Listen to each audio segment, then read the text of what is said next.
Halo semuanya, jumpa lagi di Jumpalitan Review. Di video yang teman-teman lihat ini direkam menggunakan dashcam 70 Mei 1S. Ini salah satu dashcam yang paling affordable sekarang, tapi apakah sesuai dengan kualitas yang ditawarkan? Saya udah pakai ini selama 1 bulan terakhir dan di video ini saya akan kasih review. Langsung aja kita lihat sebentar lagi.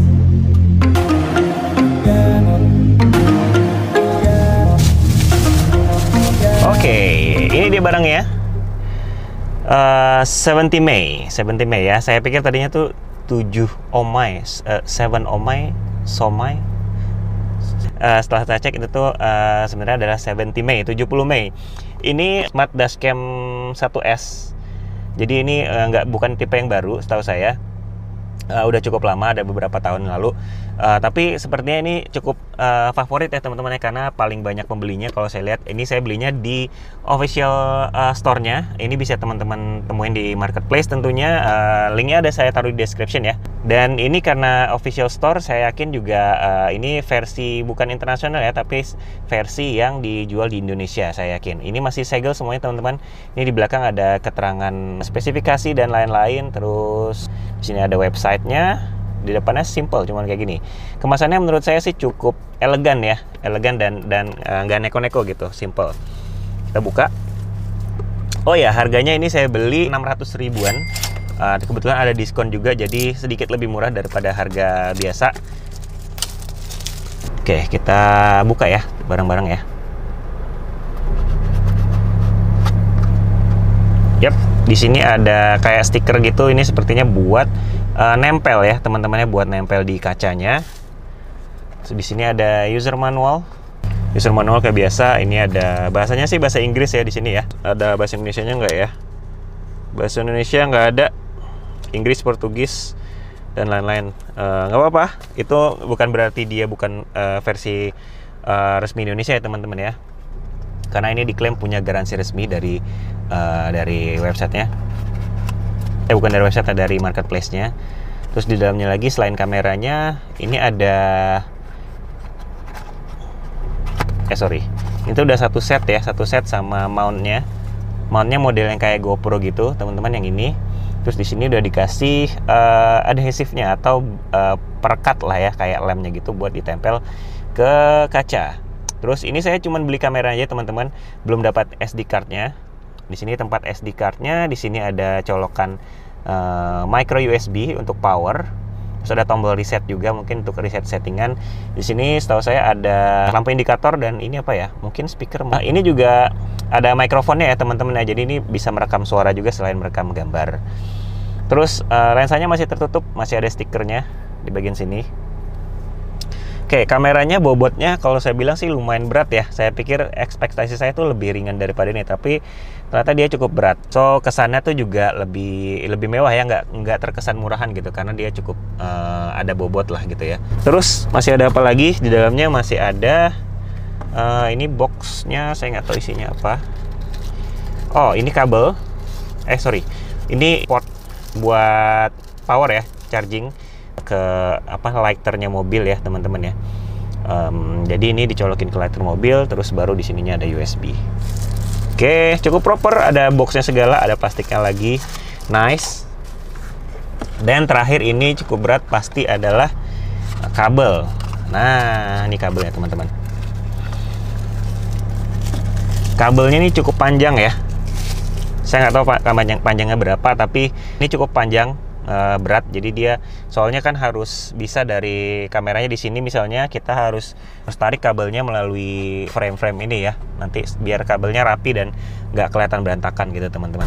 Oke, itu semuanya teman-teman udah ada di boxnya, udah keluar semua. Habis ini saya akan setup kameranya dan saya kasih review juga ya gimana hasil gambarnya dan apakah interface-nya cukup menyenangkan, cukup user friendly. Nanti abis ini kita bahas ya.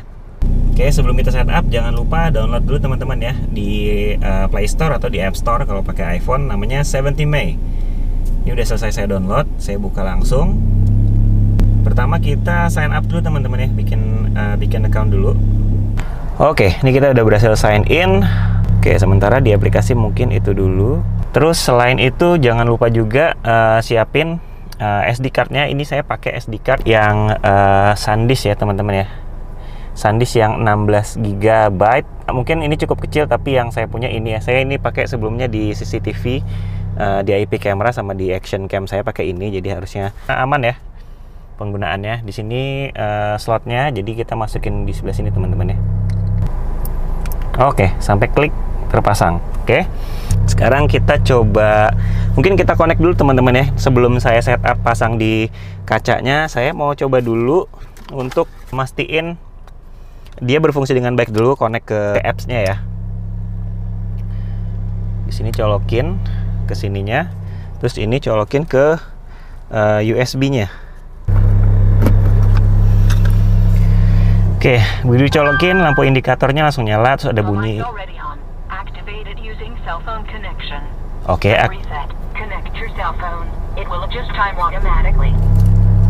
oke, katanya setting di handphone katanya. Oke, no device here, kita add no device, kita add ya teman-teman ya. Terus kita ambil dashcam without screen. Confirm the dashcam Wi-Fi is on, warnanya biru. Oke, connect to the dashcam. Make sure turn on. Oke. Then kita cari ini 70 Mei. Pilih yang 70 Mei itu. Enter password. Passwordnya itu adalah 1 sampai 8 teman-teman. Password defaultnya 1 sampai 8. Tuh, 45678. Connect. Oke, kita balik ke aplikasi. Connecting. Press the power key to authorize. Press. Oh, oke. Jadi untuk mengotorisasinya teman-teman harus pencet tombolnya teman-teman ya. Kalau hijau itu indikatornya adalah on. Kalau biru itu dia nggak dalam recording. Kalau merah itu dia error recording. Take picture, record video Pak, bisa pakai voice comment teman-teman, pakai suara. Sesuaikan angle katanya. Yang pasti ini kita buka dulu teman-teman ya, lens covernya. Nice. Lens covernya udah kebuka. Terus nih udah hadap ke depan. Oke. Kalau saya bilang sih kameranya bagus ya teman-teman ya. Kameranya oke nih, cukup HD dan wide juga. Tapi saya mau kasih tahu juga ini sepertinya didesainnya memang untuk setir kiri teman-teman ya, karena lampu indikator itu ada di sebelah kiri. Jadi untuk dilihat driver yang di sebelah kiri. Kalau kita di Indonesia drivernya sebelah kanan, jadi indikatornya kita nggak bisa lihat. Cuman ya nggak masalah ya, itu cuman masalah indikatornya aja, posisi indikatornya aja. Dan ini nanti saya akan sesuaiin pasang di sini teman-teman, pasang di bagian atas sini. Di sini ya, di depan, di baliknya kaca mundur, kaca tengah. Itu nanti saya sesuaiin angle-nya, tinggal dipasang gini aja, gampang kok. Nanti ada stikernya di sananya, dari sananya udah dapat stiker ya. Gitu, kayak gini angle-nya di depan, tinggal disesuaiin aja teman-teman. Yang penting dia rata aja. Nih kalau saya sih, menurut saya yang bener kayak gini ya. Nih, yang bener kayak gini nih kalau menurut saya. Jadi dia ke depan juga nggak terlalu ke bawah dan dia rata sama ground gitu. Oke, sekarang kita saatnya pasang ya teman-teman ya, kita pasang stikernya dulu. Ini anti static stiker, elektrostatik ya, stiker on windshield. Sebelumnya kita bersihin dulu di bagian ininya yang mau kita tempel. Masangnya kalau bisa sambil lihat ini teman-teman angle-nya. Oke, gini kira-kira ya. Kita pasang.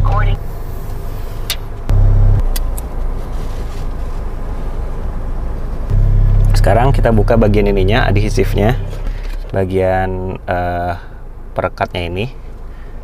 Dia perekatnya kayak 3M gitu teman-teman ya, yang kencang lah harusnya. Terus tinggal dipasin aja. Oke, tempel yang kencang. Oke, aman. Angle-nya udah cukup bagus menurut saya, rata dan kelihatannya menyeluruh gitu, semuanya dapat. Tinggal dirapikan teman-teman ya kabelnya. Di bagian sini tuh di semua mobil ada yang bisa diselipin nih, di bagian bawah sini agak dibuka aja, ditarik dikit terus diselipin di bawah.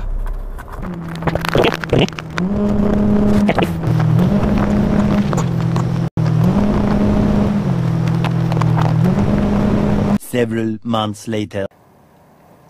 Oke, sekarang udah 2 bulan sejak saya pakai dashcam ini pertama kali. Saya bisa bilang hasilnya dan performanya bagus banget.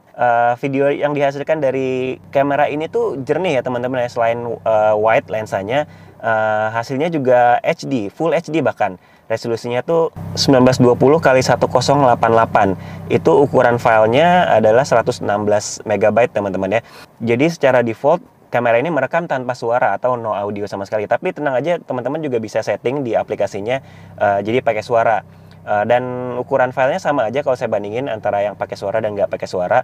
Cuman perlu diingat teman-teman ya, karena mikrofonnya ada di kameranya, jadi suara yang terdengar tuh lebih ke dalam kabin. Jadi selama ini kalau saya pakai dengan audio, itu yang kedengaran malah suara gibahan waktu saya di dalam mobil gitu.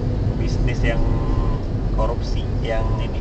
Harus korupsi tuh. Iyalah. Jadi saya memutuskan untuk nggak usah pakai aja, jadi cukup yang penting videonya aja gitu. Terus saya awalnya kan pakai yang 16 GB teman-teman ya, SD cardnya. Cuman setelah saya pakai selama beberapa lama, mungkin seminggu, saya sadar 16 GB itu nggak cukup sebenarnya untuk menyimpan footage-footage yang ada di dalam kamera. Karena 16 GB itu cuman kepake sekitar 2/4 jam teman-teman. Jadi kalau misalnya teman-teman pakai sehari berkendara sekitar 1 jam, itu cuman kepake sekitar 2 hari. 2 hari belakangnya itu udah hilang. Saya juga nyadar itu karena saya sebenarnya ada dapat footage bagus banget, cuman pas saya mau ngebuka lagi 2 hari kemudian itu udah kehapus teman-teman, karena udah kepake 2 jam gitu. Akhirnya saya beli lagi SD card yang baru yang 64 GB, dan kalau saya hitung-hitung 116 MB per menit itu dengan SD card 64 GB bisa sampai 9 jam lebih.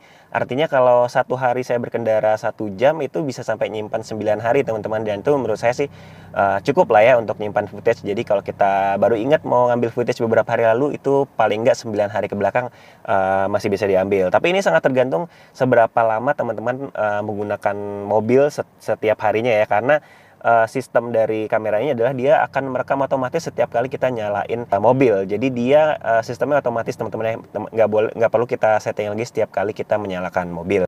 Oh ya, settingan videonya juga bisa dibikin jadi kualitas yang lebih rendah teman-teman ya, namanya good. Jadi ada fitur excellent dan ada good. Kalau good itu per menitnya cuma 87,4 MB. Jadi teman-teman bisa hitung sendiri ya, kalau misalnya pakai kualitas yang good itu bakal lebih banyak footage yang bisa disimpan. Terus juga ada beberapa fitur yang menarik dari kamera ini, yaitu voice control teman-teman ya. Jadi kita bisa merekam video atau ngambil foto hanya dengan rekaman suara aja. Misalnya kayak gini, record video.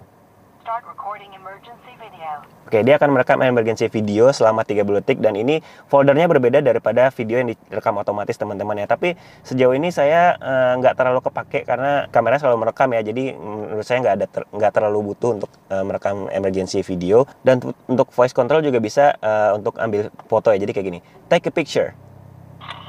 Capture is completed. Oke, dia ada suara shutter, dia akan merekam foto teman-teman ya. Dan ada satu lagi fitur namanya collision sensor mungkin ya. Jadi ini sensor untuk tabrakan gitu. Cuman menurut saya ini terlalu sensitif ya. Walaupun saya udah setting sensitivity-nya tuh kayaknya yang paling low deh. Tapi setiap kali saya ngelewatin polisi tidur atau speed bump, dia akan ngedetect itu sebagai collision dan otomatis ngerekam emergency video. Jadi ya kalau saya sih saya biarin aja nyala. Jadi jaga-jaga juga, siapa tahu benar-benar amit-amit ada kecelakaan, dia akan ngerekam emergency video otomatis gitu. Untuk kualitas videonya sendiri saya senang banget karena hasilnya bagus, HD, dan saya udah coba di berbagai kondisi. Saya coba siang hari, saya coba malam juga masih bagus. Saya coba pada saat hujan juga masih kelihatan jelas kok teman-teman. Nanti bisa lihat sendiri di contoh-contoh videonya ya.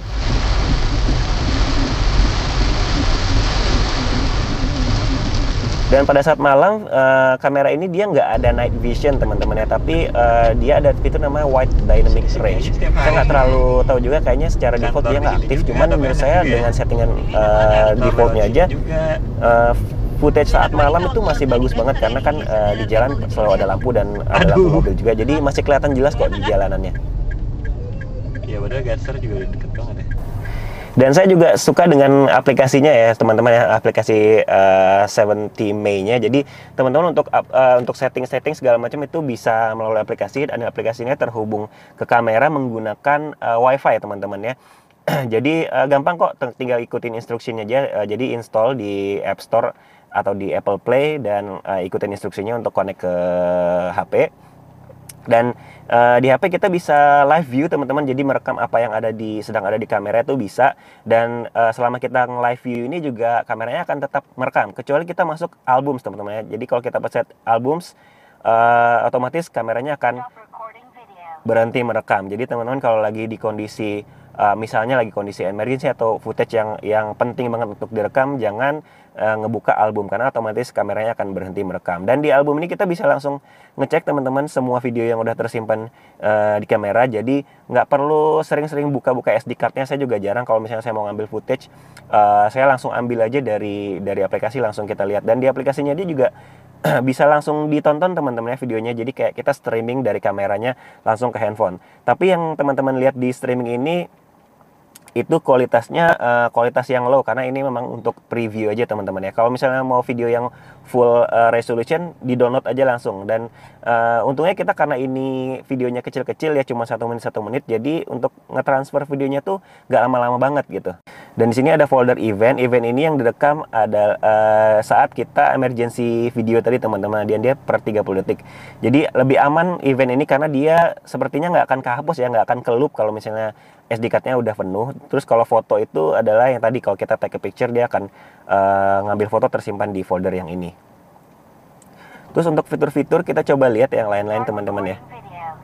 Di settingannya, di sini sound recordingnya saya bikin off teman-teman. Kalau dinyalain juga bisa. Voice control juga off. Speaker volume-nya bisa di setting.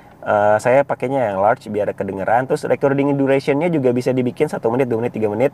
Menurut saya 1 menit aman kok, nggak usah terlalu lama. System time-nya ada. Terus oke, advanced setting kita lihat. Di sini ada image quality ya, yang tadi saya bilang teman-teman ya. Kalau saya pakainya excellent yang paling bagus. Bisa juga kalau mau diturunin jadi yang good tadi ya. Kemudian WDR ini tadi Wide Dynamic Range saya belum pernah pakai, jadi saya belum bisa kasih komen tentang itu. 70 logonya yang teman-teman lihat di footage itu bisa dihilangin teman-teman kalau mau ya. Tapi menurut saya sih logonya oke-oke aja, bagus malah kalau pakai itu. Jadi kalau saya sih nggak saya matiin gitu. Lebih kurang itu. Jadi di sini juga ada setting ya, dia akan mati otomatis setelah berapa menit. Kalau setting defaultnya itu 20 menit. Jadi kalau kita berhenti selama 20 menit dia akan mati otomatis gitu. Sekarang saatnya saya bikin kesimpulan. Selama hampir 2 bulan saya pakai ini, saya nggak ada keluhan sama sekali dengan kamera ini. Dengan harga yang diberikan, menurut saya kamera ini menawarkan banyak banget fitur dan menurut saya semuanya tuh berguna. Jadi saya sangat merekomendasikan kamera ini. Harganya affordable, ya nggak terlalu mahal kalau dibandingkan dengan yang lain. Apalagi ini yang entry level teman-teman ya. Jadi yang termasuk yang paling murah untuk merek 70 Mei. Satu-satunya yang menurut saya agak disesalkan itu adalah desainnya ya teman-teman. Desainnya jadi indikatornya itu lampunya ada di sebelah kiri. Mungkin desainnya tuh untuk mobil dengan setir kanan. Jadi kalau mobil di setir kanan kita bisa lihat lampu indikatornya tuh di sebelah kiri. Tapi kalau karena kita di Indonesia di sebelah kanan, jadi lampu indikatornya ada di sebelah kiri. Jadi kita nggak bisa lihat. Tapi anyway itu nggak masalah juga karena saya jarang-jarang banget ya ngeliatin lampu indikatornya juga. By the way, lampu indikatornya itu untuk memperlihatkan bahwa kameranya sedang ngerekam atau enggak, terus wifi-nya sedang aktif atau enggak. Saya sih nggak pernah ngeliatin karena menurut saya nggak penting-penting banget gitu. Oh ya, tambahan lain untuk kekurangan dari kamera ini adalah karena ini adalah entry level dari 70 Mei ya. Jadi beberapa fitur memang sangat terbatas. Salah satunya compatibility teman-teman untuk kamera belakang yang juga keluaran dari 70 Mei itu juga tidak kompatibel dengan kamera ini. Jadi dia tidak bisa disandingkan atau tidak bisa di pairing sama kamera belakang keluaran dari 70 Mei. Sama juga dia nggak kompatibel sama hardwire kit. Hardwire kit ini untuk 24-hour parking monitoring teman-teman ya. Jadi ini intinya alat untuk menyambungkan langsung ke aki. Jadi dia dapat supply listrik selama 24 jam. Selama 24 jam itu kameranya nyala terus. Dan kamera ini tidak kompatibel. Jadi teman-teman harus beli yang di atasnya yang agak lebih mahal. Tapi nggak masalah sih, itu aja menurut saya yang jadi kekurangan. So, buat teman-teman yang masih nyari dashcam mungkin dan baru pertama kali mau nyari dashcam, menurut saya ini untuk pemula atau first timer sudah bagus banget. Saya nggak punya hal lain untuk dikomplain selain yang tadi saya sebutin. Harganya juga affordable, sesuai dengan fitur yang ditawarkan. Jadi, saya sangat merekomendasikan kamera ini buat teman-teman yang lagi nyari. Mungkin itu aja video untuk kali ini. Kalau video ini membantu buat teman-teman, jangan lupa like dan subscribe. Kita ketemu lagi di video-video berikutnya. Bye-bye!